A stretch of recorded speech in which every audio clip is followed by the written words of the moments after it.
I'm Rafael Diaz with Keystone Progress and People's Action Movement, a community group here in Pennsylvania. We're going around town canvassing, so that's door knocking, trying to talk to people about the election, really focusing on working class voters who may not be too engaged in political process, a lot of Spanish speakers as well, trying to make sure they get out to vote on Tuesday, that they have all the information they need, and really doing what we can to stop Trump. And right now that means getting people out to the polls to vote for Hillary.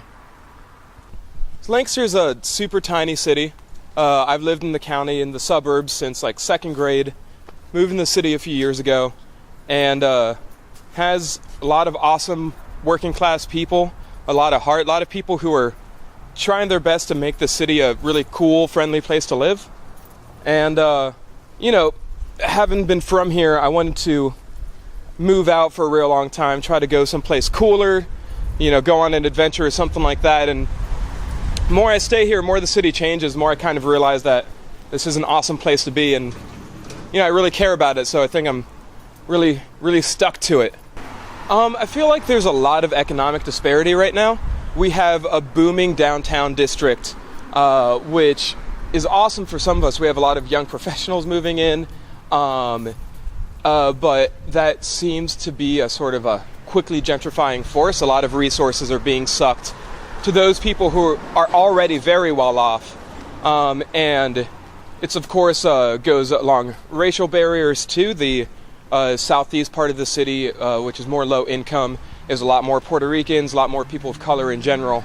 And right now there's a lot of different forces in the city trying to make sure that the change that we do have is sane and sustainable, and it's actually it's equal. So we're trying to make sure everybody's voice gets heard. There's a bunch of different people and organizations trying to get these folks engaged and make an actual, conscious working class constituency in Lancaster, which is something I think is super, super necessary.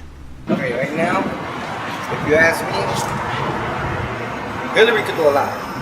Because there's a lot of things like in the city of Lancaster that people are backing off, which I know if she becomes president, there's those certain things like special help for people.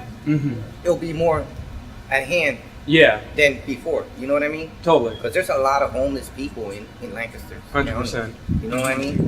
And it hurts because every time you pass by, you see them with a shopping cart full of stuff, which we're talking folks about the election.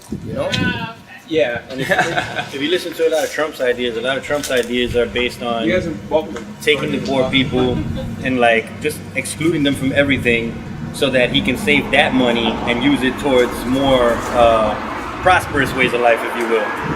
The prosperous people need to start using some of that over here and less of it where they're using it at now. But his idea is, no, we're going to make rich people richer, poor people poorer, and that's just the way it should be.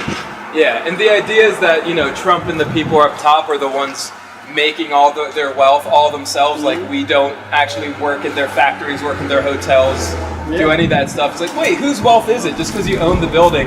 I don't think this, makes it yours. I think we need a whole change of the system top down, but, that'll take a little bit. It's a minimal appreciation thing, man. At the very least. They don't understand that dollar was put in that pocket by all the poor people that they're trying to condemn. Yeah, exactly. Especially Trump. Trump's talking about Mexicans, things like that. What he doesn't realize is, he even openly admitted when he was doing that speech that he was doing, he said that he was paying the lowest income people to do the Trump and Taj Mahals and all of that. Yeah. And who are the lowest income people? Yeah, exactly. People without papers, obviously. Yeah. That's why you're getting them to build for so cheap. Yep. And now you're trying to condemn those people instead of saying thanks. You helped me gain all this I have. Yeah. It's like, no. Yeah. And people deserve the most basic rights, healthcare, all sorts of different things. And for someone to be like, you don't even deserve to live in a country that you work hard in, that you contribute to, that's wild. But yeah, so you're definitely voting on Tuesday? All y'all voting? Yes. Awesome, good to hear. And I can gather from them you're probably voting for Hillary. Oh, yes. 100%. Awesome.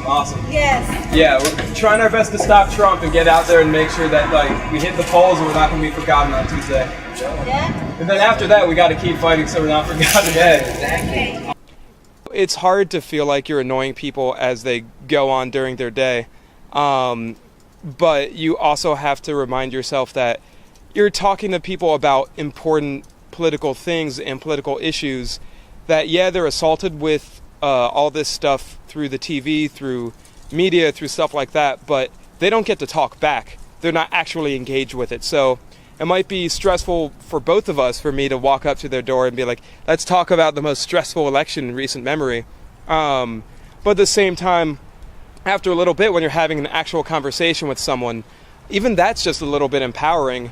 Just being able to identify with other people, build a sense of community, and it just gives us this sense like there's more out there than just this disconnect that we're seeing online and on TV. We can actually work together and have conversations and make this very important political stuff more immediately relevant to our lives. And the problem is the people in power want to distance it from us as much as possible. We have to remind ourselves that this is stuff we have to deal with every day, so we may as well get our hands dirty and actually start working on stuff ourselves.